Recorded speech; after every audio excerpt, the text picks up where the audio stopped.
fase, telofase.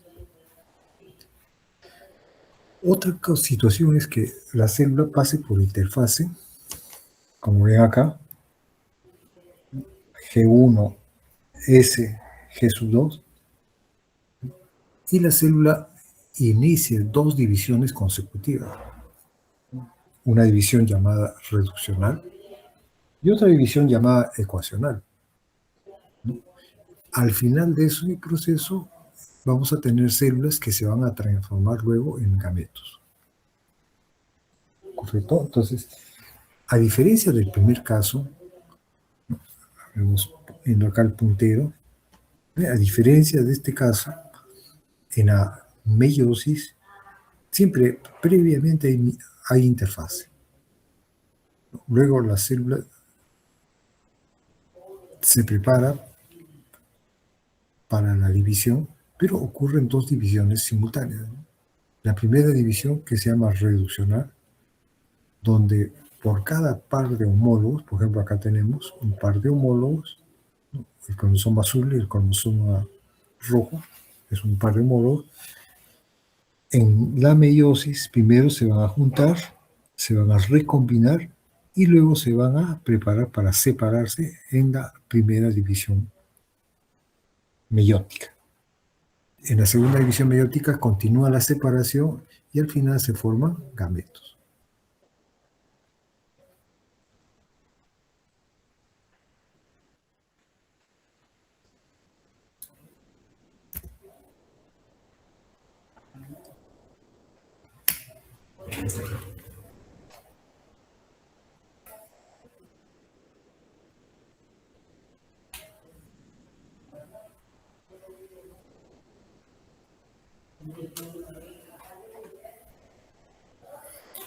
Ahora, ¿cuánto tiempo dura la división, no?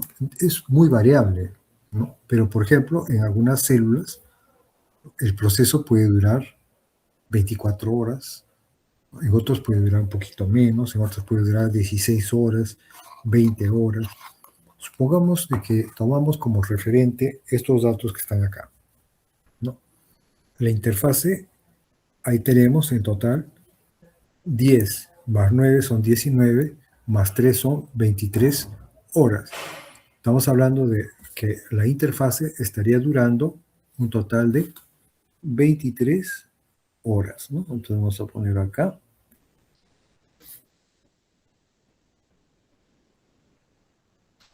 Mientras que la división dura una hora. Si nosotros miramos en el caso de la interfase, ¿cuál de las tres etapas, G1, S o G2, es la que más demora? Vemos de que casi G1 y S son las que acaparan mayor tiempo. G2 es más cortita en tiempo, ¿no? Pero aún así es mucho más tiempo la interfase que la profase, que la interfase que la división, perdón.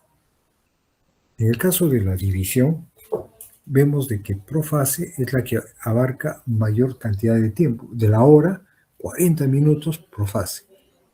Luego viene metafase y anafase, digamos que es bastante corto, 5 minutos.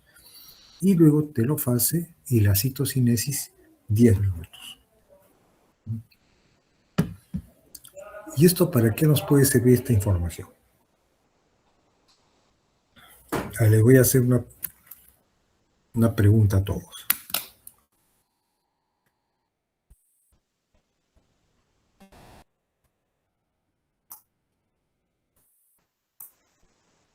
A ver,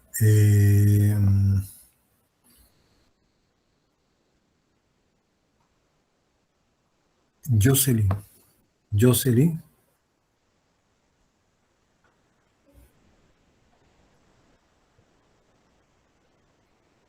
Jocelyn.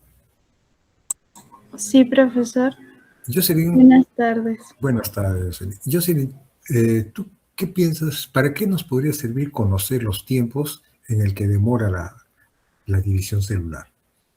Te voy poniendo en la pantalla nuevamente la diapositiva para que lo miremos, ¿ya? No me importa si te equivocas, ¿ah? O sea, quiero saber si tú qué crees que tendrá aplicación esto o no. ¿Para qué me podría servir conocer cuánto tiempo dura todo el ciclo celular. Por ejemplo, tú eres de forestales, ¿no? En tu carrera, ¿para qué me podría servir eso?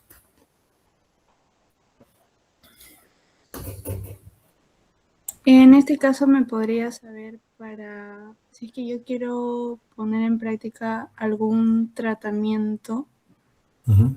tendría en cuenta los tiempos. Claro, de repente tú quieres hacer propagación, Ujú. ¿no? Y si tú ves de que las células tienen un ciclo muy largo, bueno, se demora más de 24 horas, tú vas a tener tus propágulos muy lentos, ¿sí o no?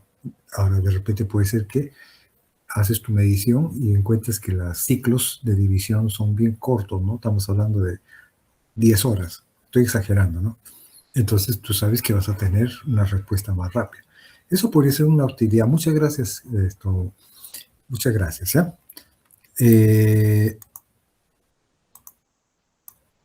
Jocelyn, muchas gracias. A ver, vamos con eh, Fiorella Mejía. Fiorella. Sí, profesor, buenas tardes. Hola, Fiorella, ¿cómo estás? Eh, la misma pregunta que a tu compañera Jocelyn. ¿Para qué nos podría servir? ¿Tú eres de forestales, de biología o de zootecnia? Forestales, profesor. Ya, de forestales. ¿Para qué te podría servir esta información? Por ejemplo, hacer una evaluación y encontrar el valor, cuánto tiempo demora un ciclo celular en una que es interesada en estudiar. ¿Coincides con tu compañera Jocelyn o tendrá alguna otra aplicación más? Sí, sí coincido, más que todo en la propagación y el tiempo. ¿No? Ya. Pero ahora, ya, gracias. ¿No? Entonces, más o menos, ya. Ahora yo les voy a dar unos alcances mayores. ¿Ya? Voy a poner acá una ramita en blanco para que podamos trabajar, ¿no? En el caso de las plantas, ¿no? En el caso de las plantas, yo puedo tener, por ejemplo, ¿no? Pueden funcionar a nivel de especies o a nivel de aves, ¿ya? Yo podría tener la planta de la especie A, ¿no? Llamémosla especie A, y una planta de la especie B. ¿Ya? Pero estas especies tienen que ser bastante cercanas, del mismo género, por ejemplo, ¿no? Pueden ser subespecies también, ¿no?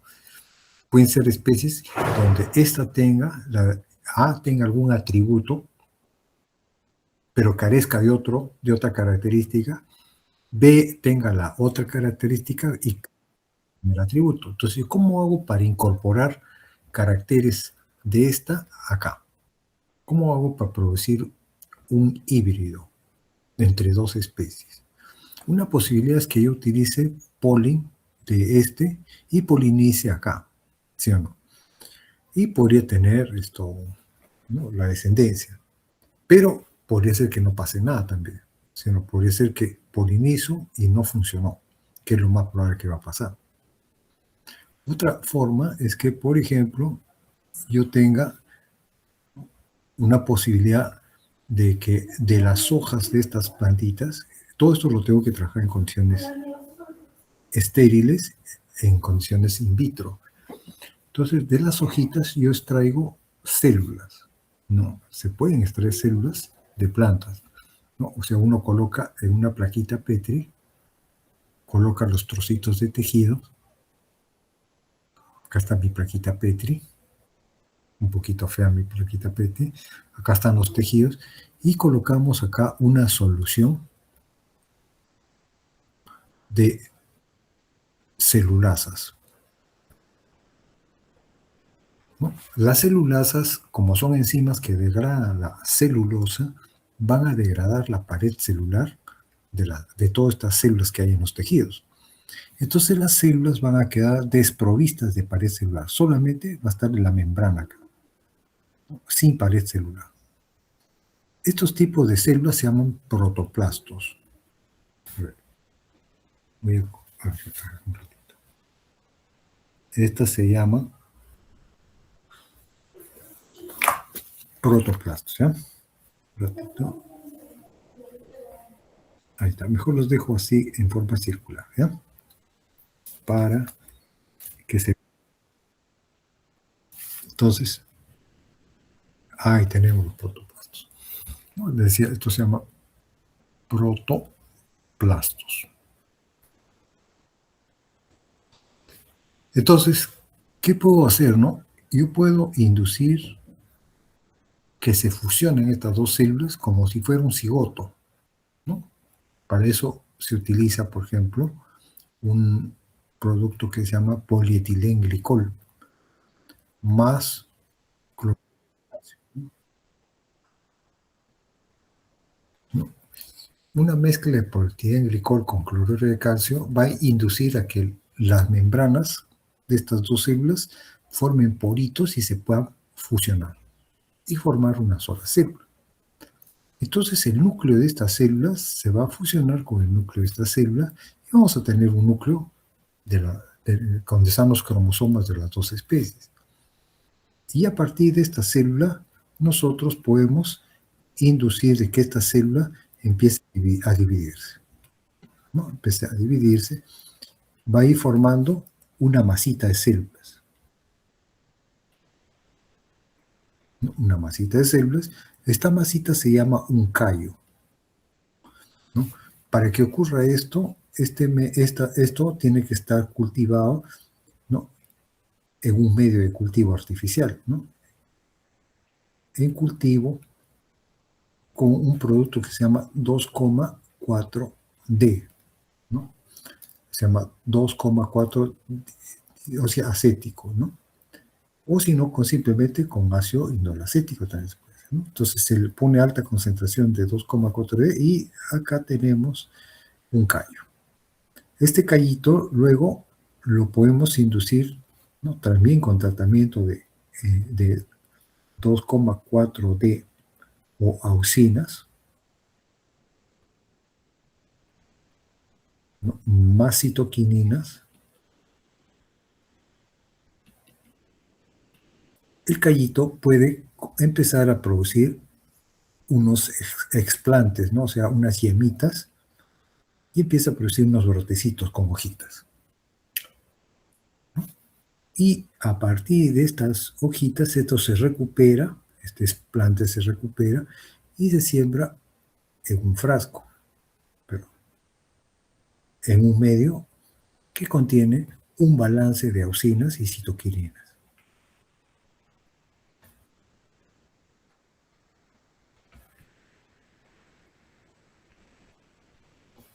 Entonces, ¿qué es lo que hemos logrado, no? Si funciona bien, no es que funciona la primera, esto hay que hacer bastantes ensayos hasta que funcione.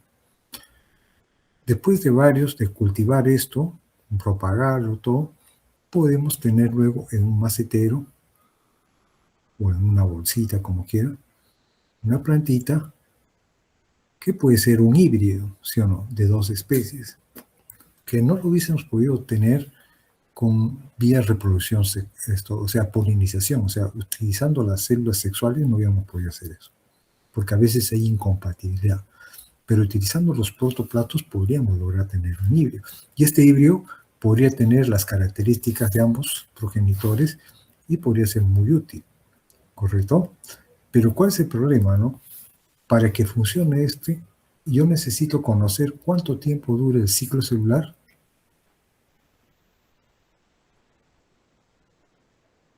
del ciclo celular de esta especie y también necesito conocer el tiempo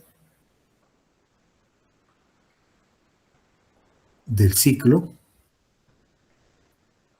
celular de la especie. Esto sería de la especie A y este sería de la especie B. ¿Qué pasa si los cromosomas de A se mueven muy rápido? Este tiene un ciclo bien rapidito, de 10 horas. Y este otro tiene un ciclo de 30 horas. Entonces, como los cromosomas de B son más lentos que los cromosomas de A, cuando uno hace la fusión, puede pasar varias situaciones. Podrían ser que los cromosomas se sincronicen y se regularice en un solo valor de tiempo.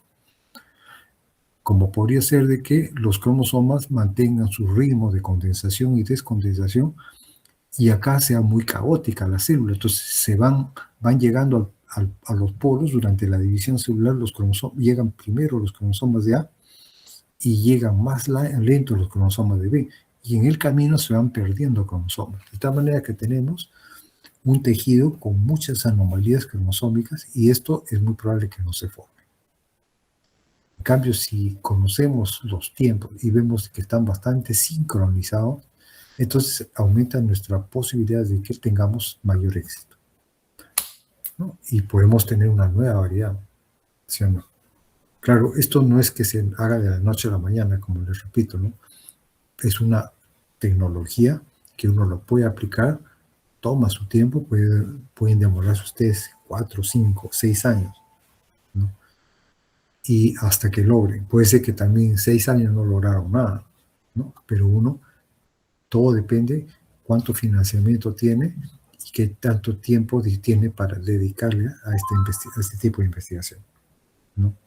A veces en nuestro país no se hacen este tipo de estudios por el tiempo, ¿no? Porque no hay quien nos financie un estudio durante 7 años, por ejemplo, ¿no? Normalmente el CONCITEC financia 2 años. Entonces 2 años es muy poquito tiempo para tener un producto así, ¿no? Entonces a veces esto necesita procesos de financiamiento de mediano o largo plazo. Bueno, entonces así ya está más claro la importancia del ciclo celular. En animales también tiene importancia, ¿no? Porque saber cómo van a ser los procesos de cicatrización también me interesa, ¿no? Si son muy lentos, vamos a tener una cicatrización muy lenta también, ¿no? Bueno, acá tienen ustedes esta parte del ciclo celular, donde ustedes pueden ver, acá empieza la división propiamente, que es mitosis, y acá empieza la interfase. Que si ustedes ven, esta figura no guarda concordancia con lo que están los tiempos de acá, porque acá se ha puesto que la mitosis es todo esto, en realidad la mitosis es más cortita, sino que se ha puesto así para ver cómo se comportan los cromosomas, ¿no? Acá, por ejemplo, empieza la interfase, empieza la replicación del ADN, los cromosomas tienen una sola cromatia, al final de la interfase los cromosomas tienen 2 cromátidas. Luego esos cromosomas se alinean en el plano ecuatorial y cada cromátida va a un polo. Cada célula resultante recibe la misma carga cromosómica y se forman 2 células. Eso es el ciclo celular. Y este proceso es un proceso donde interaccionan muchas proteínas que regulan el ciclo. Acá, este es un resumen demasiado resumido del proceso, ¿no? Donde ustedes pueden ver la interfase y la mitosis. En la interfase vemos de que hay un conjunto de proteínas que se empiezan a relacionar. Este grupo de proteínas que se llama ciclinas, ¿no? Estas ciclinas se van sintetizando, se van acumulando. Estas ciclinas se van a unir con otra proteína que es la CDC2, ¿no? Cuando se unan van a formar lo que se llama el factor promotor el prefactor promotor de la mitosis. Este es el prefactor que promueve mitosis. Luego, este prefactor va a sufrir una modificación química por una enzima y se va a convertir en el factor, ¿no?, promotor de la mitosis. Acá era prefactor, acá es ya factor promotor de la mitosis. Ya está funcionando. Y este es el que va a desencadenar todo el mecanismo de inicio de la mitosis. Cuando se inicia la mitosis, una enzima que degrada las ciclinas se activa y las ciclinas empiezan a ser degradadas, ¿no? Empiezan a ser degradadas, pero también a otra enzima empieza a sintetizar más adelante, al final de la división, empieza a sintetizar ciclina. Entonces así se va a regular. Por ejemplo, hay un gen que codifica para una proteína que se llama el gen 53, este gen actúa en la etapa G, entre la etapa S y la etapa G2. Este es un gen que impide de que la célula se divida reiterativamente, ¿no? Por eso este gen se llama un anti-oncogen, o sea, un gen que previene que una célula se vuelva oncogénica.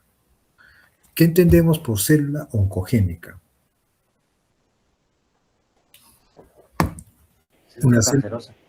Una célula que se va a tender a dividir, ¿no?, descontroladamente y convirtiéndose luego en cáncer, ¿no? Entonces, esta es una proteína cuyo gen es un gen anti-oncogen, ¿no? ¿Qué controla esta proteína? Esta proteína controla de que, ¿no?, regula la senescencia, o sea, cuando la célula está en el ciclo celular, este gen va a evitar de que las células empiecen a dividirse descontroladamente. Algo así. Supongamos de que yo tengo acá una célula. Una célula. Esta célula inicia y se divide en dos células hijas. Ahí está. ¿Qué pasa si yo tengo, imaginemos que yo soy este individuo, ¿ya? Tengo 18 años, ¿no? En una de mis células está ocurriendo división y se están formando dos células hijas. Las he dibujado un poco feas las células, ¿no? Vamos a dibujar estas un poquito más simétricas.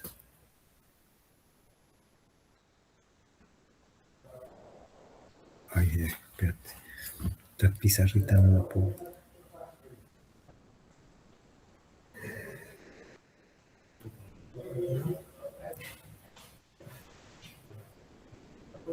Ya, ahí tenemos, una célula se divide en dos células hijas. Yo tengo 18 años. Y estas células, ¿qué pasará cuando esta célula se siga dividiendo? ¿Qué pasará cuando yo tenga, por ejemplo, 25 años? Yo sigo acá, ¿no? Si yo le pudiese rastrear a esta célula, ¿no?, de hacerle un seguimiento cuando se está dividiendo, ¿qué esperaríamos nosotros? Imaginemos que cuando yo tengo 18 años, yo pudiese contar todas las células de mi cuerpo y encuentro un número X de células. Este es el número total de mis células de mi cuerpo. Pero yo sé que si cada célula se sigue dividiendo en dos células hijas, cuando ya pasa, yo tengo ya 25 años, ya no debería tener X. ¿Cuántas células debería tener? Un número mucho mayor que X, ¿sí o no? Un número muy grande, ¿no? Porque, claro, cada célula se divide en dos células hijas, esas dos se dividen en cuatro, las cuatro en 8 y así. De tal manera que han pasado de 18 a 25 años y yo debería tener un número mayor de células. Pero mi pregunta es, ¿ustedes sienten de que cuando llegan, cuando llegan después de los 18 años o antes y llegan a los 25, 28 años, el número de células, ustedes han crecido, son más grandes ahora o no? Porque un número mayor de células significaría que también somos más grandes, ¿sí o no? Claro, porque ha aumentado el número de células, ¿sí o no? Pero ustedes se ven que van creciendo, siguen creciendo o se detiene el crecimiento. El crecimiento se detiene. Se detiene, ¿no? Se detiene el crecimiento. Claro, entonces la pregunta es, ¿qué estará pasando, no? Y lo que sucede es que cuando nosotros nacemos, ya ni siquiera cuando estamos de 18 años, sino cuando nacemos con un número X de células, ¿no? Y ese número de X de células no crece mucho cuando estamos más viejos. Luego, cuando yo nací, tenía X, cuando tengo 25 años, sigo teniendo un poquito más que X nada más, ¿no? Un poquito más de X. Ay, caramba. Un poquito más de X. ¿Por qué, no? Porque cuando ya paramos, cuando las células, cuando el cuerpo está formado, cada vez que hay una división celular, entonces voy a borrar esto de acá, cada vez que hay una división celular, cuando yo tengo, por ejemplo, 18 años, cualquier edad, La célula se divide en dos células hijas, ¿no? Pero de las dos células hijas, para que se mantenga el equilibrio del número de células y yo siga teniendo X células, imaginemos que yo tengo 18 años más un mes. ¿Qué debe pasar con una de estas células? Una de ellas debe activar el mecanismo de apoptosis. Esta debe morir por apoptosis.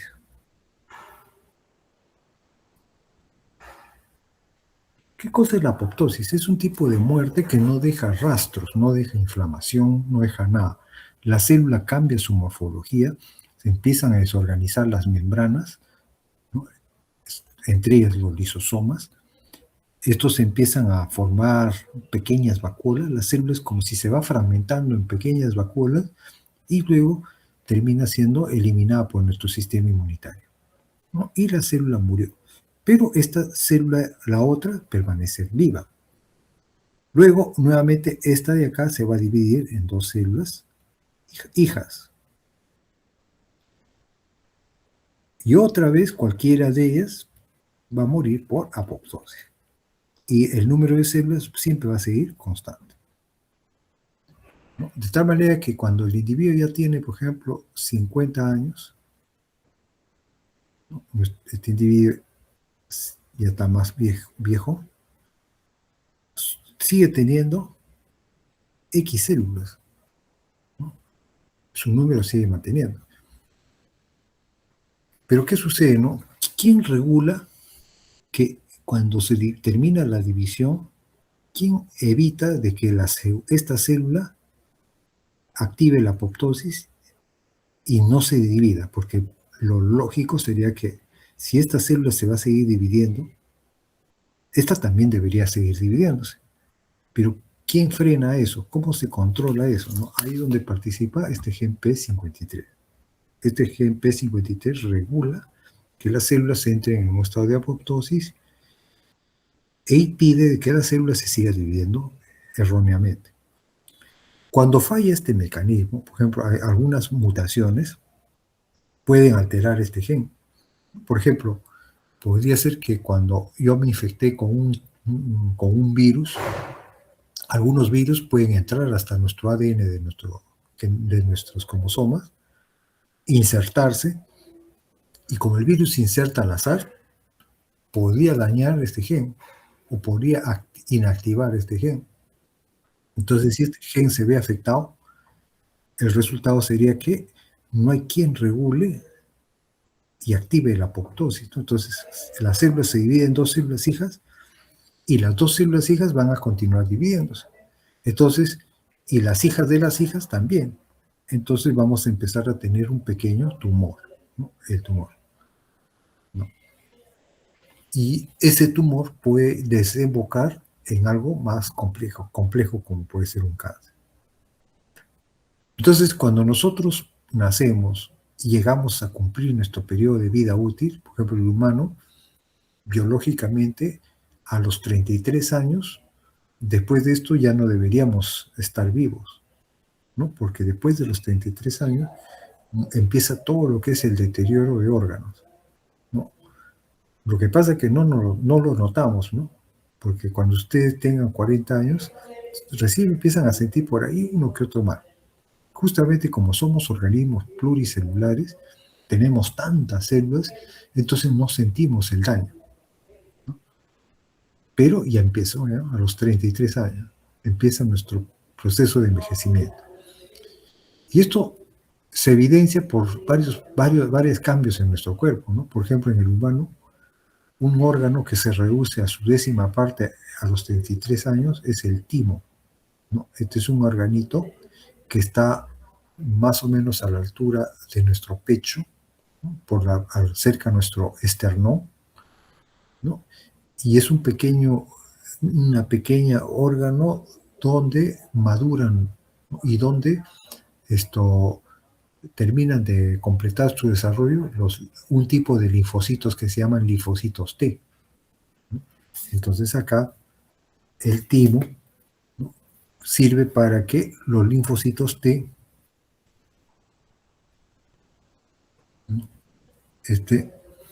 maduración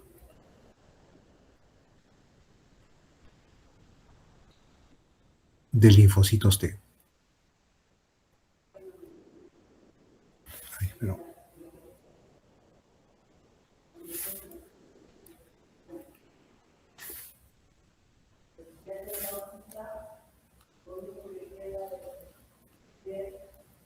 ¿Y qué función tienen los linfocitos T? Los linfocitos T son muy importantes porque, por ejemplo, cuando esta célula debió haberse suicidado por apoptosis y esta no, cuando falla ese mecanismo, ¿qué parte de nuestro sistema inmunológico debe ser capaz de reconocer a esta célula rebelde que no se ha suicidado? Y esta célula del sistema inmunológico debe ser capaz de eliminarla para que no deje rastros. Ahí están los linfocitos T. Los linfocitos T son un grupo de linfocitos que son capaces de detectar células que no activaron el mecanismo de apoptosis, ¿no? Y son capaces de eliminar estas células, ¿no? Producen unas proteínas que se llaman citoquinas, un conjunto de proteínas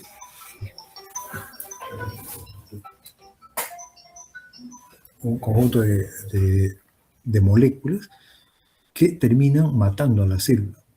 Entonces se muere esta. Pero también hay otro grupo de linfocitos T que son capaces de reconocer qué pasa si esta célula, por ejemplo, es infectada por un virus.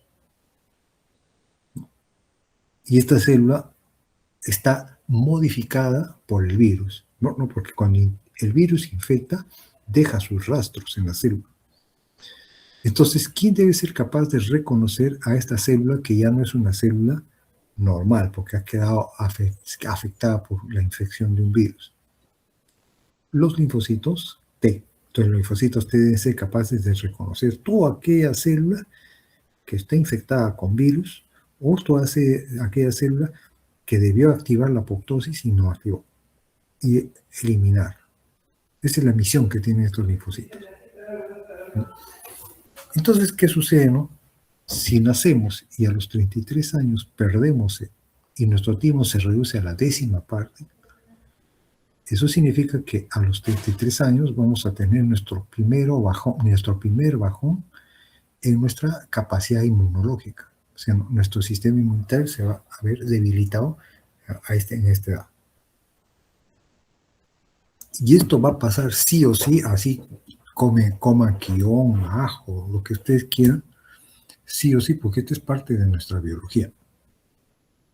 Lo que sí podemos hacer es retrasar o afectar menos, ¿no? Claro, si yo como insaludable, aceleraré más, pero si como mejor, digamos que podré alargar algo más. Pero digamos que estoy condenado a que mi timo sí o sí vaya reduciéndose y se convierta en un órgano vestigial.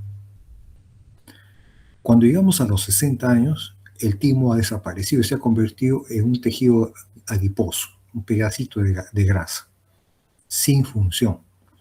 Entonces, digamos que cuando tenemos 60 años nos volvemos más vulnerables a las infecciones, más sensibles, ¿no? Es por eso que la gente mayor tiende a resfriarse, va a un hospital, se puede infectar más rápido, ¿no? Cuando están más jóvenes no pasa eso, ¿no?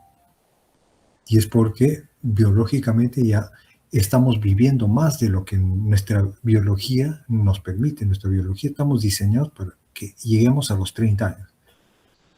Sin embargo, el humano ha desarrollado este mundo donde hemos alargado nuestro periodo de vida y nosotros queremos vivir hasta los 80, 90 años.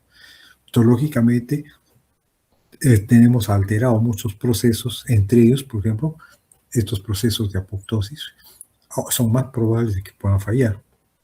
Y por lo tanto, nos volvemos más vulnerables a desarrollar también tumores, cosas así. Pero hay un organismo que casi se reporta que no es capaz de desarrollar cáncer. Es un mamífero, uno de los mamíferos más grandes terrestres. ¿Cuál es?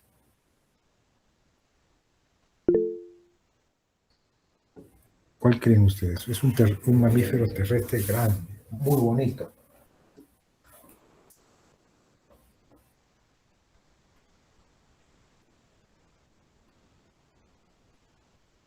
¿Cuál creen que puede ser?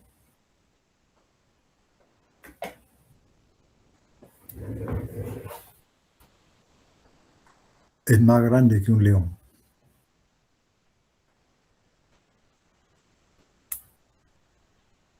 Los elefantes, ¿no? Los elefantes no tienen, nunca desarrollan cáncer y la pregunta es ¿por qué? Cuando han estudiado, por ejemplo, la presencia de este gen está presente ¿no? en todos los mamíferos, pero en los elefantes no hay una sola copia, hay varias copias de este gen repartidas en varias partes de su genoma. Entonces eso es como que los vuelve más resistentes a poder desarrollar algún tipo de cáncer. En cambio, los humanos llevamos una sola copia, ¿no? Como pueden ver, entonces, nuestro gen P53, ¿no? Actúa en varias situaciones, ¿no?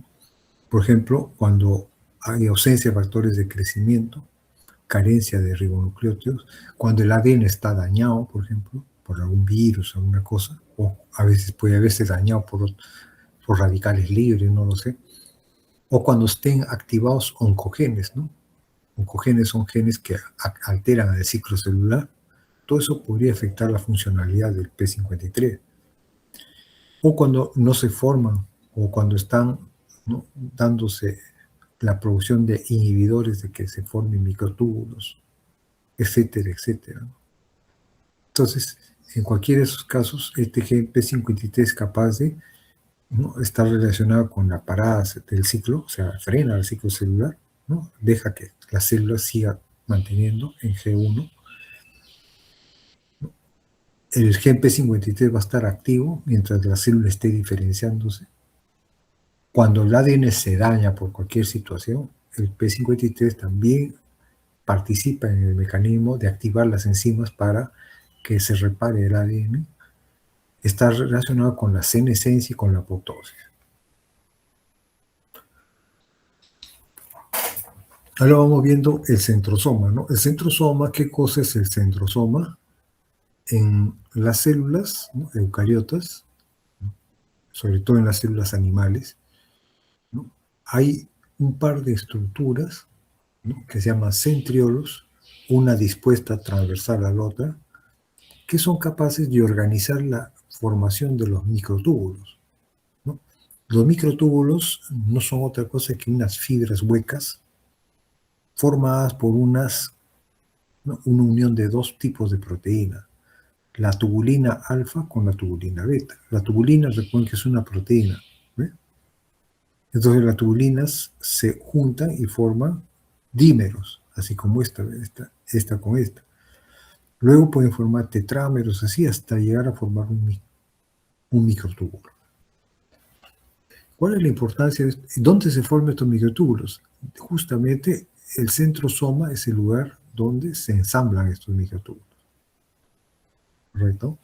Pero, ¿cuál es el papel que tienen los microtúbulos? Los microtúbulos van creciendo y decreciendo, acá está el centrosoma, acá está el cromosoma.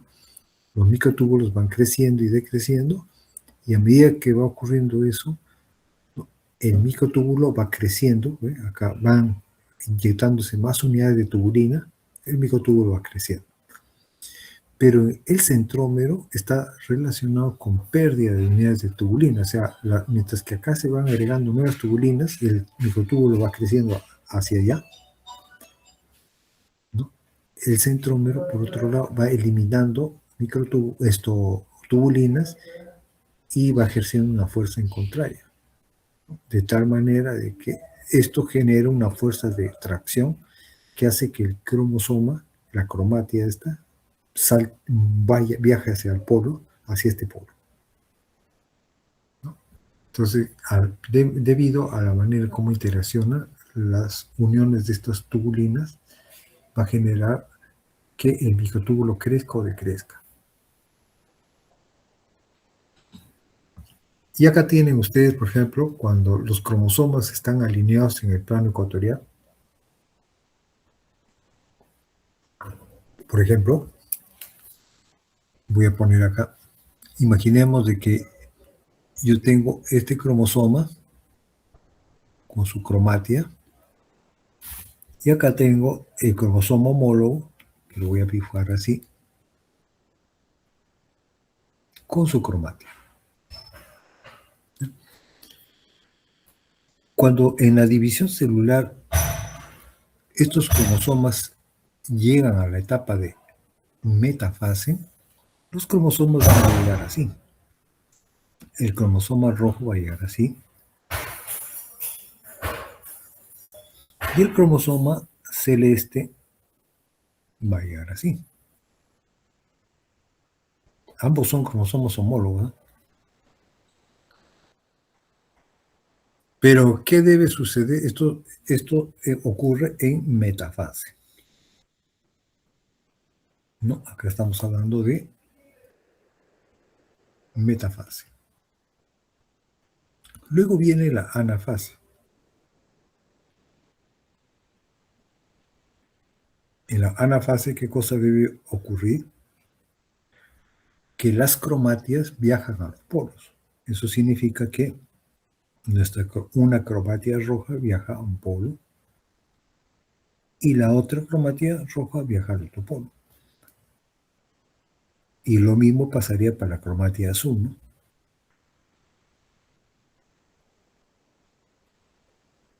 Esto va a garantizar ¿qué cosa? Que cada célula hija herede la misma cantidad de cromosomas. Pero ¿qué sucede, no? En la lámina estamos viendo de que, ¿no?, cuando los cromosomas están acá, con sus dos cromatias, acá los tenemos, estas dos cromatias están adheridas unas con otras, la una con otra. Hay unas proteínas que se llaman coecinas que mantienen unidas las dos cromatias, ¿no? Luego hay una reacción donde se activa una enzima, ¿no?, que se llama la separasa, y esta separasa degrada la coecina, entonces ya no hay quien mantenga adheridas las cromatias y las cromatias se pueden separar. En el caso de la meiosis, en la meiosis los cromosomas no llegan así, ¿no? En la meiosis, ¿cómo llegan los cromosomas? En la metafase 1,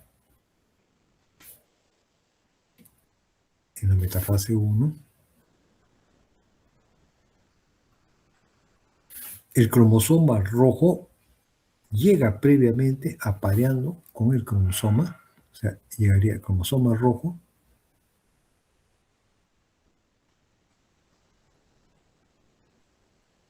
algo así, con el cromosoma azul.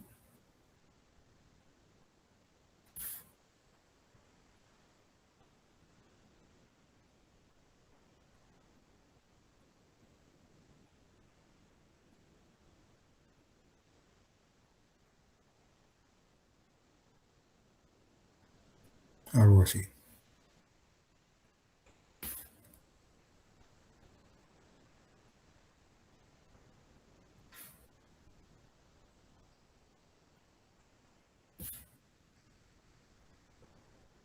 Más o menos algo así.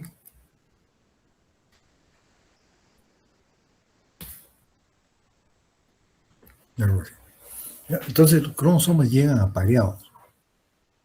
Algo así como esta figura de acá, donde también va a haber otras coecinas, otra vez la separasa, y va a permitir que los cromosomas se separen.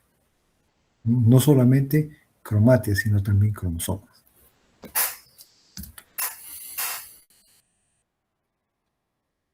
Y entonces llegamos a la mitosis, ¿no? En la mitosis lo que vamos a ver es que la mitosis es muy sencilla, ¿no? Acá tenemos la interfase. Imaginemos, miren cómo es nuestra célula. Nuestra célula tiene 4 cromosomas. El rojo con el azul es un par homólogo. El verde con el marrón es el segundo par homólogo. ¿Correcto? Es una célula diploide porque un juego cromosómico que lo forma, el rojo con el verde, formaría un juego, El azul con el marrón formaría el segundo cuerpo, es diploide. Además, cada cromosoma tiene una sola cromática. Quiere decir que después de la etapa S, cada cromosoma me queda con 2 cromátidas. Entonces, la profase, que es la más larga, los cromosomas todavía están condensándose, están condensando. Mientras tanto, los centrosomas se van desplazando hacia los polos. Cuando llegan casi a polos opuestos, los cromosomas ya están bastante condensados. ¿Y dónde alcanzan su máximo grado de condensación? En metafase. Y acá están alineados en el plano ecuatorial. ¿Qué pasa luego en la anafase? Las cromátidas van hacia arriba y las otras cromátidas van hacia abajo. Luego, en la segunda división, diré acá, estos cromosomas que se han separado acá, se van a rodear de su membrana, acá también se van a rodear de su membrana, y vamos a tener esto, ¿no? Se van a formar los dos núcleos y se van a empezar a separar los citoplasmas en la telofase. Entonces, en profase se condensa todavía los cromosomas, pero todavía no son totalmente visibles de manera nítida. Alcanza su máximo grado de condensación en metafase y además están alineados en el plano ecuatorial. En anafase se separan las cromátidas a los polos y en telofase se recomponen las membranas nucleares y se forman dos células hijas porque se va dando la separación del citoplasma. Ahora, los citoplasmas pueden separarse, ¿no?, formando una lámina desde el medio hacia los extremos o desde los bordes hacia el medio. Por ejemplo, en las células de las plantas se forma la pared celular primaria acá. Se va formando una fuerza de separación de al centro para afuera. Por eso se llama centrífuga. En cambio, en los animales se forma un anillo un anillo de miosina, y ese anillo de miosina constriñe a la célula con dos núcleos y se van a separar, ¿no? Entonces, en las células animales se forma un anillo de miosina. Entonces, y de actina también, ¿no? Y entonces acá vamos a tener la separación de los citoplasmas, ¿no? Acá se vería más o menos una figura de cómo ocurre. Acá tienen la interfase, empieza la profase, todavía no se ven con nitidez los cromosomas, acá se ve un poquito más, pero alcanza su máximo grado de condensación en metafase, que están alineados en el plano ecuatorial. Luego viene la separación de las cromátidas a los polos, la anafase, y luego la formación de los núcleos, ¿no?, en telofase. Ahora vamos a hablar de la meiosis. ¿Ya? Hacemos una pequeña pausa, ¿les parece? Para que... ¿ya? Hacemos una pequeña pausita. Gracias.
Ya, continuamos.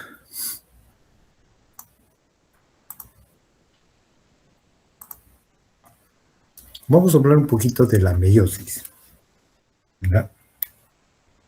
Y la meiosis es importante que ustedes la capten bien, aprendan bien, porque, no, por ejemplo, para entender las leyes de Mendel, necesitamos conocer la meiosis. Para poder hablar, cuando hablamos, por ejemplo, de ligamento, la meiosis. De la parte de sexo y herencia, la meiosis. Prácticamente la meiosis está en todo, en todos los puntos de la genética. Por eso es la importancia, ¿no? Si ustedes ven, ¿no?, en esta figura, notamos que, por ejemplo, acá está la interfase, ¿no? Y voy a ir dibujando acá arribita una célula, ¿no? Imaginemos que nuestra célula, en la parte de abajo hay una célula con solamente un par de homólogos, pero esta vez yo voy a dibujar con dos pares de homólogos. Esta de acá, esta de acá,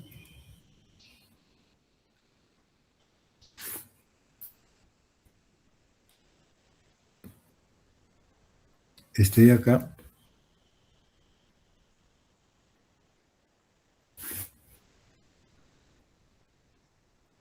y este de acá. Lo vamos a poner mejor con este zoom, para que se note, ¿eh? Por lo tanto, acá estamos con una célula de cuál sería su fórmula cromosómica, ¿no? Esta sería una célula diploide, 2N igual a 2X, haciendo un total de 4 cromosomas. Quiere decir que N, o sea, en un gameto yo esperaría encontrar un juego con un total de 2 cromosomas. Por ejemplo, el negro con el amarillo, o el rojo con el azul, con el celeste, ¿correcto? Entonces, después de la etapa S, ¿no?, en G2, ¿qué me debería quedar? Me debería quedar la célula, los cromosomas, cada uno con 2 cromátidas. Ahí está, el primer cromosoma, el segundo, el homólogo. Ahí está. Ahora vamos con el amarillo.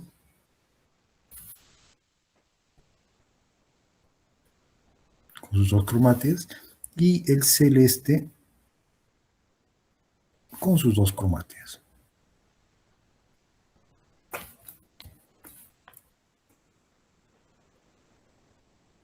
Ahí está, ¿no? Ya. ¿Qué debe pasar en la primera división meiótica? Una clave que va a pasar en la primera división meiótica es que los homólogos, o sea, el negro con el rojo, se van a unir, se van a juntar, se van a parear. El amarillo con el celeste se van a parear también entre sí. Y así apareados van a llegar hasta el plano ecuatorial. Quiere decir que en la meiosis, en la metafase, en la primera metafase, ¿no?, yo esperaría encontrar, ¿no?, voy a poniéndole acá, ¿no?, que el cromosoma negro va a llegar así.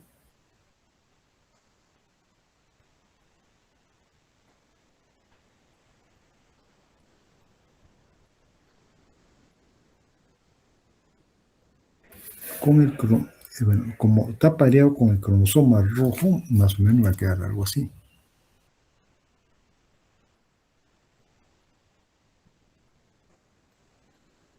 ¿Ya? Más o menos algo así.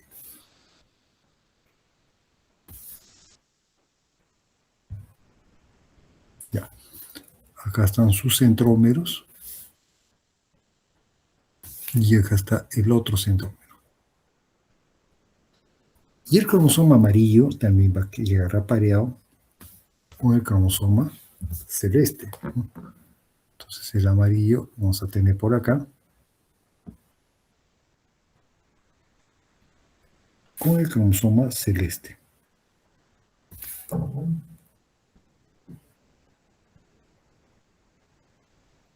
Ya, algo así, ¿ya? Tan feitos, voy a dibujarlo nuevamente, ¿ya?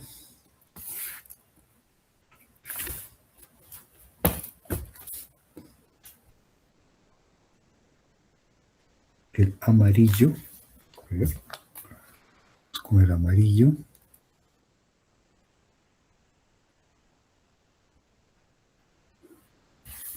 y el celeste, ¿no?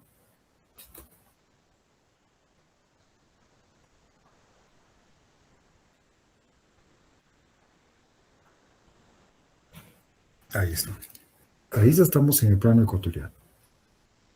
¿Qué cosa se diría en la anafase 1? En la anafase 1 del primer par, lo que va a viajar al polo superior, o sea, va a viajar esta cromatia negra con esta otra cromatia negra recombinada. Entonces vamos a tener viajando arriba esta cromatia, algo así.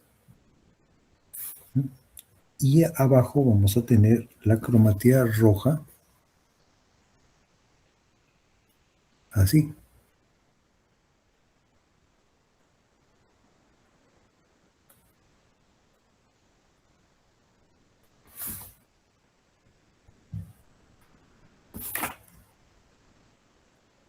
Ay, caramba. Casi me pasó.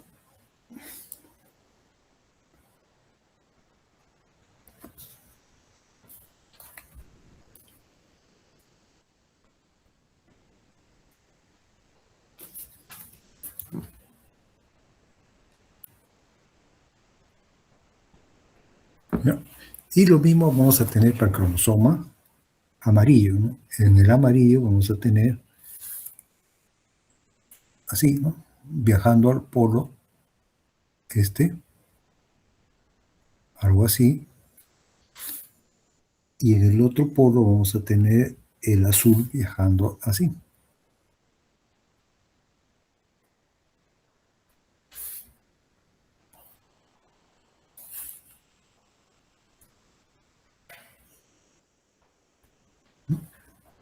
Entonces, ¿qué cosas se han separado en la primera división meiótica? Vamos a, para que lo tenga más claro, acá está la célula en la anafase, y lo que vamos a tener al final de la primera división, dos células, y en la parte de arriba, ¿qué me va a quedar? El cromosoma negro con una cromatía así,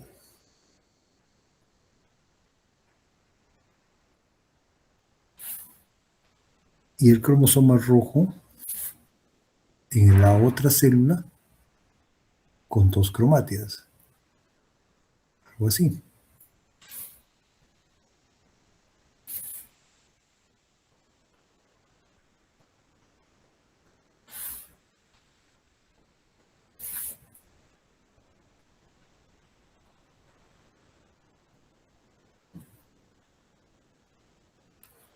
Y el cromosoma amarillo me va a quedar acá.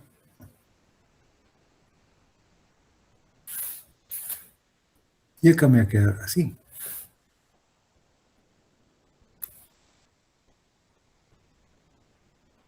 Con el cromosoma azul.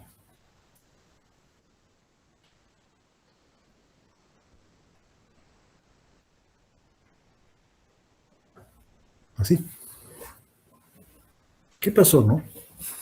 Y ahí termina, bueno, de ahí viene la telofase.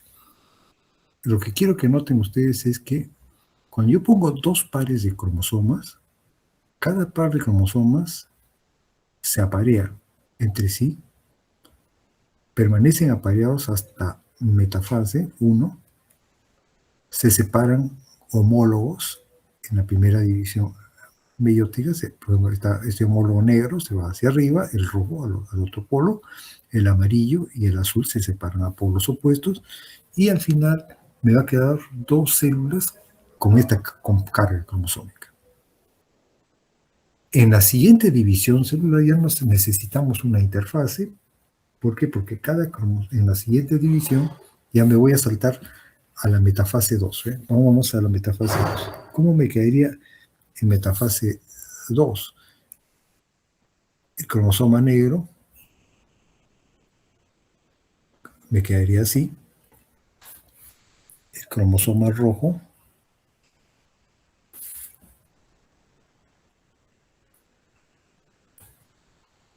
en la otra célula.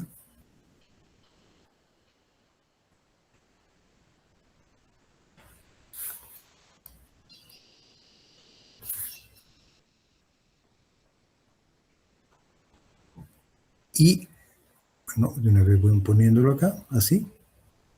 Recuerden que son 2 células, ¿no? Y con respecto al amarillo, tendríamos así.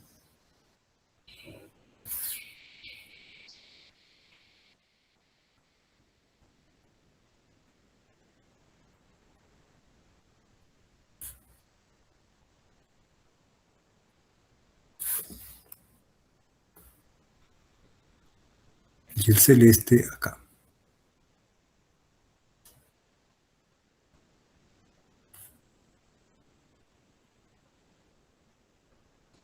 Y tendríamos algo así. ¿Correcto? Esto sería metafase 2. Le vamos a poner su nombre, ¿bien? Acá era metafase 1. Esto se llamaba anafase 1.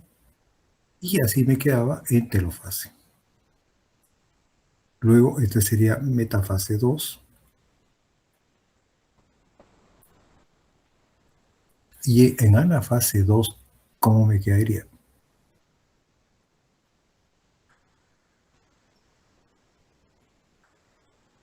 Acá están las 2 células.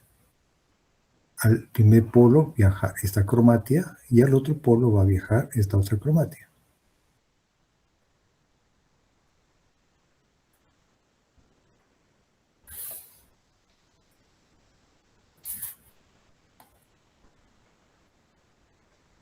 En la otra célula, la cromatía roja viaja así. Y la roja con negro viaja acá. ¿Correcto?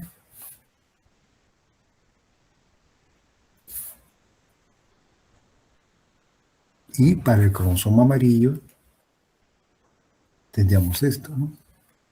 Al polo de arriba viaja esta cromatia y esta de acá.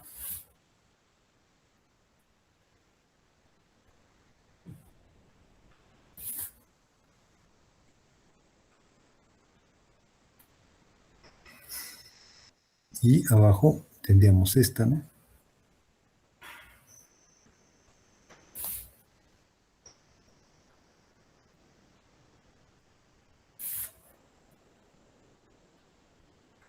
¿Correcto? Y ahí se habría reducido, ¿no? De tal manera de que al final de la meiosis, ¿cuántas células voy a tener? Al final voy a tener, ¿no?, 4 células, ¿sí o no?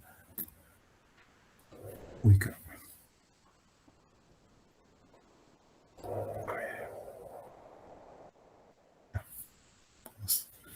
Vamos a corregir acá.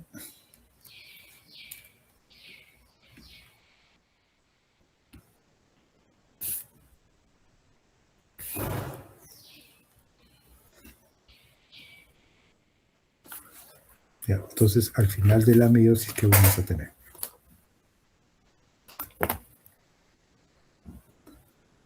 Voy a tener 4 células.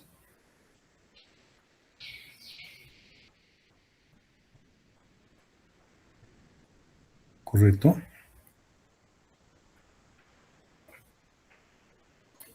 Y en cada célula, ¿qué me va a quedar? Acá me va a quedar esta carga. Acá me va a quedar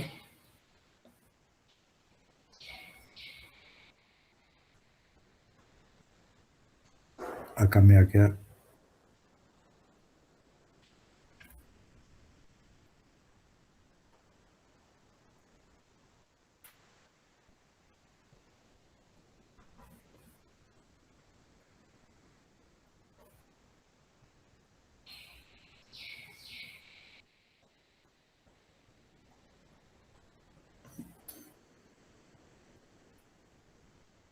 con respecto al cromosoma amarillo celeste me va a quedar así.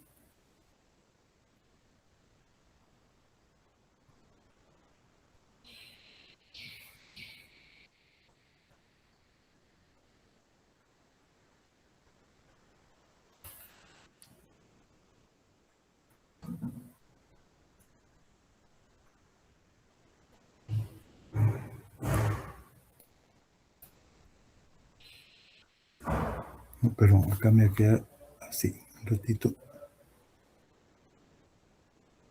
Acá me va a quedar el celeste, perdón, sí, el celeste. Y acá me va a quedar el celeste con amarilla.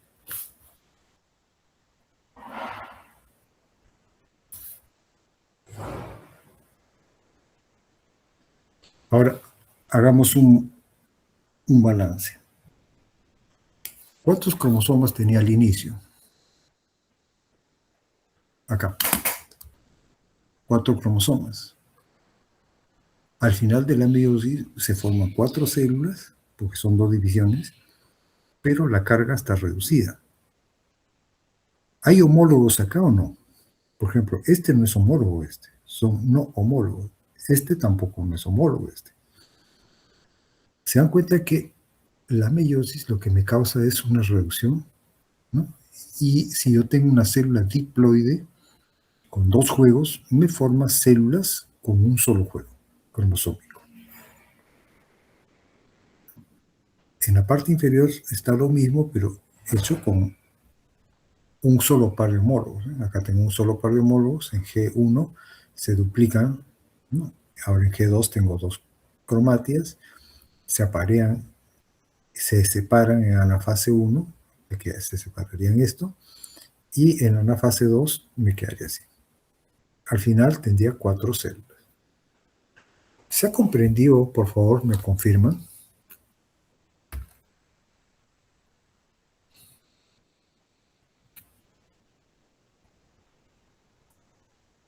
¿Ha comprendido, por favor? Sí, pues así hemos comprendido. Gracias. ¿Ah? Entonces, ¿cuál es la importancia de la meiosis? Vemos que la meiosis, como importancia, tiene, esta figurita me muestra, ¿no? Tenemos una parejita de drosófilas. Este machito tiene 8 cromosomas, es diploide. Esta hembrita también es diploide con 8 cromosomas. ¿Qué pasaría si no hubiese meiosis? Sus gametos tendrían 8 cromosomas. Los gametos se formarían por mitosis. Entonces el ovocito también tendría 8 cromosomas. Juntando 8 más 8 tendríamos, el cigoto tendría 16 cromosomas. Este individuo, el hijito, tendría 16 cromosomas. Este tendría que aparearse con otra mosquita de 16 cromosomas y el número de cromosomas iría creciendo en cada generación. Como eso no pasa, ¿qué sucede? Que la meiosis me mantiene el número de cromosomas, ¿no? Si acá hay 8 cromosomas, los hijitos también van a heredar 8 cromosomas. ¿Cómo así? Para eso, este machito produce un gameto con la carga reducida a un juego con 4. Esta hembrita también produce un gameto con 4 nada más, y la suma de estos dos es 8. ¿Correcto? Entonces, ¿qué importancia tiene la meiosis? Que me mantiene el número de cromosomas en una especie. Por eso es que todos los humanos tenemos 46, 46 y 46. Y esto es lo mismo, ¿no? Que nos mostrado, nada más que acá ahora lo estoy poniendo. Nada más que ahora lo estamos viendo con más detalle, ¿no? La profase 1 es una etapa muy larga, ¿no? Por ejemplo, en las mujeres, la profase se inicia.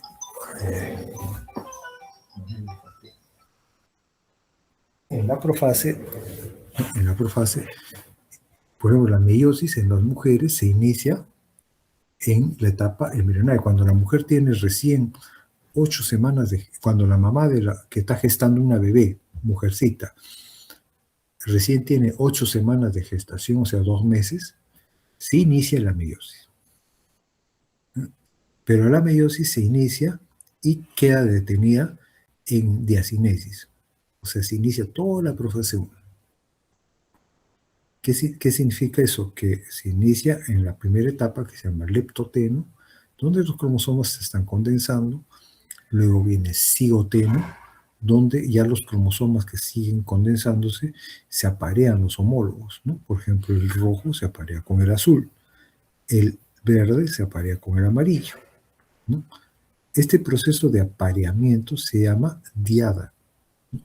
El proceso de apareamiento en sí se llama sinapsis. Y estas figuritas de 2 cromosomas se llaman diadas. Entonces, se aparean los homólogos, eso se llama sinapsis, ¿no? O apareamiento de homólogos.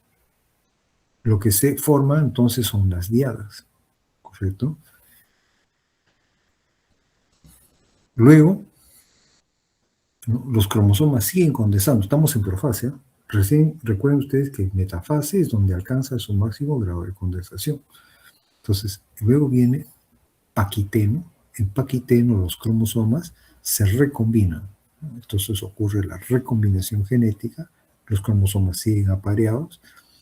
En diploteno se forman los quiasmas, es decir, los puntos donde los cromosomas, las cromátidas estaban unidas, ¿no?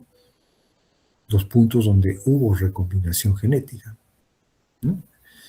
Eso se llama diploteno, esta etapa. Y luego viene diacinesis, donde los cromosomas siguen apareados, pero ya han desaparecido la mayoría de puntos de entrecruzamiento o quiasmas. Estos puntos de entrecruzamiento también se llaman quiasmas.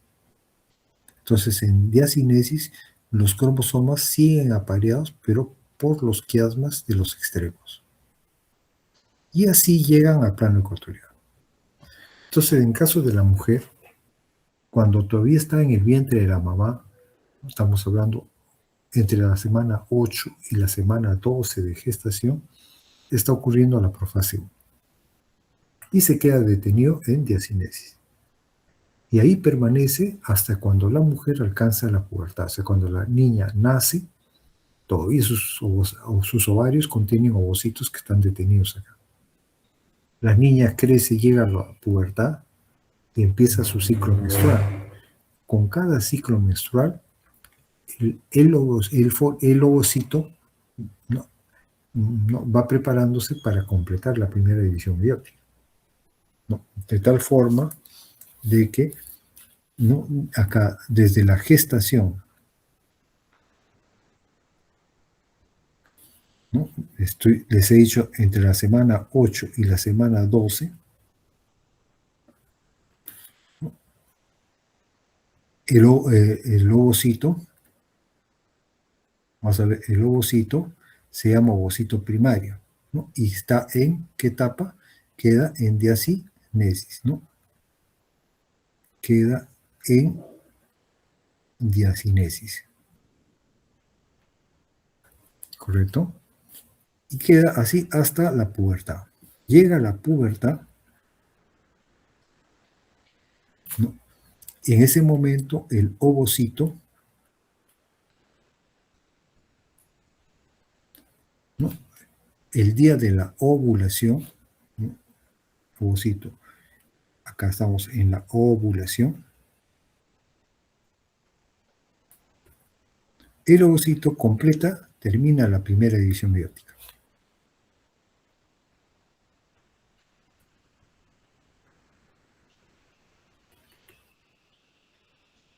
Es decir, nuestro ovocito se divide de manera asimétrica, ¿no?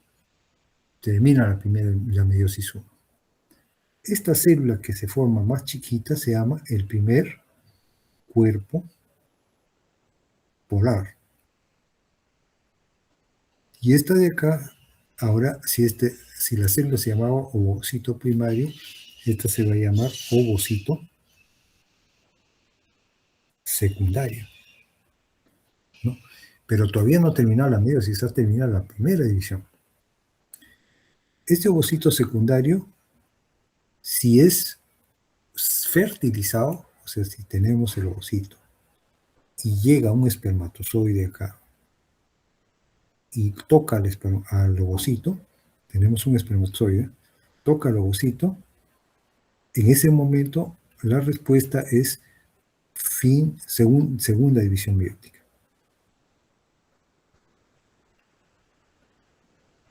O sea, recién termina la segunda división meiótica. Entonces, por eso sabemos de que ¿no? Si una mujer tiene 30 años y está ovulando, el día de la ovulación, su ovocito que se ha demorado desde la semana 8 hasta los 30 años, ha quedado detenido en profase 1. Y cuando tiene 30 años, ese ovocito habría culminado recién la primera división meiótica. Y luego, si hay fecundación, o sea, si el espermatozoide toca el ovocito, culminará la segunda división meiótica. Si la mujer nunca se queda sin tener esa posibilidad, entonces nunca completará la segunda división meiótica. Si la mujer tiene 40 años y en ese momento está ovulando, es decir, completa la primera división meiótica, si hay fecundación, en ese momento hay fecundación, esa mujer culminará su ovocito culminará la segunda división meiótica y inmediatamente ya se estará formando el cigoto. Entonces quiere decir que en las mujeres este proceso es muy largo y puede durar años, ¿correcto? Entonces, en cambio, los varones, la meiosis también, la profase 1 dura más tiempo, ¿no? Recuerden que todo el proceso en el varón debe durar alrededor de 65 o 69 años, meses, perdón. No, meses no, días. En el humano, todo este proceso dura como 69 días. ¿Correcto? Y de esos 69 días, más tiempo pasa en meiosis 1, en la profase. Acá tenemos, por ejemplo, mirando nuevamente la figurita, los cromosomas llegan al plano ecuatorial en metafase 1, se separan en anafase 1, los cromosomas homólogos miran hacia los polos, por ejemplo, este verde y el amarillo van a polos opuestos, el rojo con el azul van a polos opuestos. Luego me quedan así, cada cromosoma ya con 2 cromátides, pero este cromosoma verde es no homólogo con el rojo. Igualmente el amarillo es no homólogo con el azul. En la siguiente división, estos cromosomas se alinean en el plano ecuatorial, ahora tenemos esto, y las cromátidas van a los polos en la anafase 2, ¿no? Esta cromatida va a un polo y esta otra al otro polo. Al final me quedan 4 células con la carga reducida. Y luego viene el proceso de diferenciación y formación de gametos. En ese proceso, los homólogos se aparean en la profase 1 gracias a un complejo que se llama el complejo sinaptonémico. Es este conjunto de proteínas que unen una cromatida con la otra cromatida de los cromosomas homólogos. Este es de un cromosoma y este es del homólogo.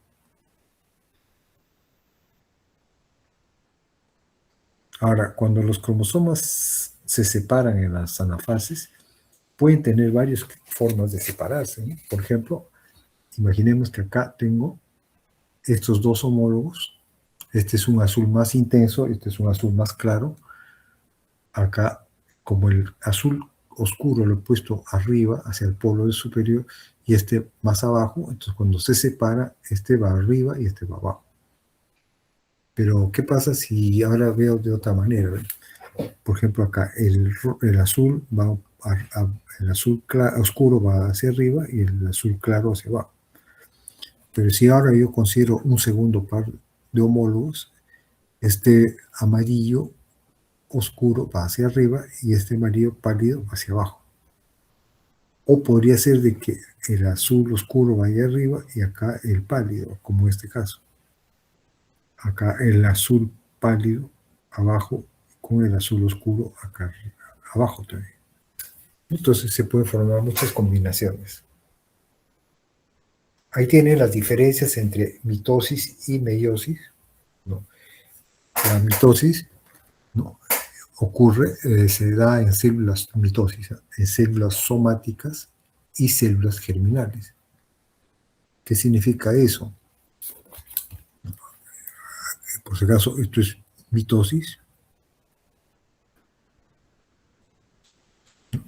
En cambio, acá sería meiosis. Por decirnos, si yo tengo un espermatogonio, que es una célula germinal, el espermatogonio se va dividiendo por mitosis, todavía no por meiosis. Este es un espermatogonio.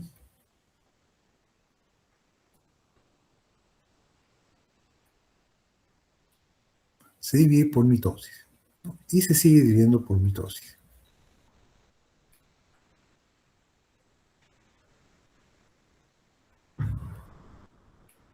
Y así sucesivamente. ¿Correcto? Pero también cualquier célula en nuestro cuerpo se divide por mitosis, ¿no? Cualquier célula somática. Cada vez que se divide una célula, ¿cuántas células hijas forma? Forma 2 células hijas. ¿Qué pasaba con el número cromosómico? Si esta tenía 2N, las células hijas también tenían 2N. Previo a la mitosis había una interfase con una sola fase S, ¿cierto? No hay apareamiento de homólogos, no hay crossing over, no se separan los centrómeros, el proceso mantiene el número de cromosomas, ¿no?, en las células hijas, y la célula de partida puede ser diploide, poliploide o haploide, ¿sí o no? Si yo tengo, por ejemplo, algo así como esta figura, esto que está puesto acá, tengo una célula con N cromosomas, después de la mitosis vamos a tener 2 células con N cromosomas. Si tengo 2 N cromosomas, al final de la mitosis vamos a tener 2 células con 2 N cromosomas cada una. Si mi célula es tetraploide, 4X, al final de la mitosis vamos a tener 2 células con 4 cromosomas cada uno. Con 4 juegos, perdón, cada uno, ¿no? Este es tetraploide con 4 juegos. La mitosis me asegura que las células hijas reciban lo mismo. 4 juegos también, 4 juegos también. Entonces, el número cromosómico se mantiene una sola fase S, los centros.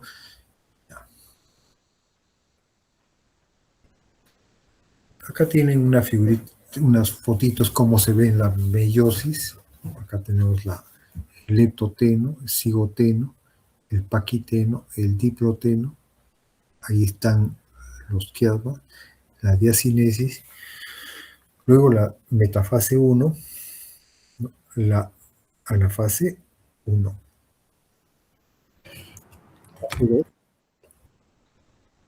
¿No?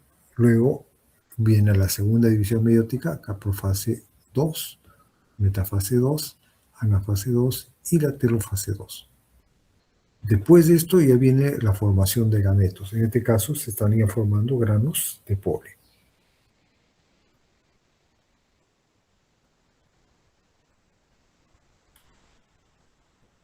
Acá tienen, por ejemplo, cuando nosotros queremos saber el número de cromosomas en una célula, en el humano, por ejemplo, ¿qué hacemos? Lo primero que tendríamos que hacer es ver de qué manera podemos tener células en división para poder, ¿no?, poder tener la oportunidad de ver sus cromosomas y poder contar los cromosomas. Entonces, en el caso de los humanos y en los animales de granja, se pueden hacer utilizando medios de cultivo, ¿no? O sea, uno compra unos medios que se llaman medios de cultivo para linfocitos, ¿no? Entonces, para eso se saca una gotita de sangre, ¿no? Esa gotita de sangre se siembra, ¿no?, se transfiere a un frasquito que contiene el medio, y este medio va a estimular la división celular de los linfocitos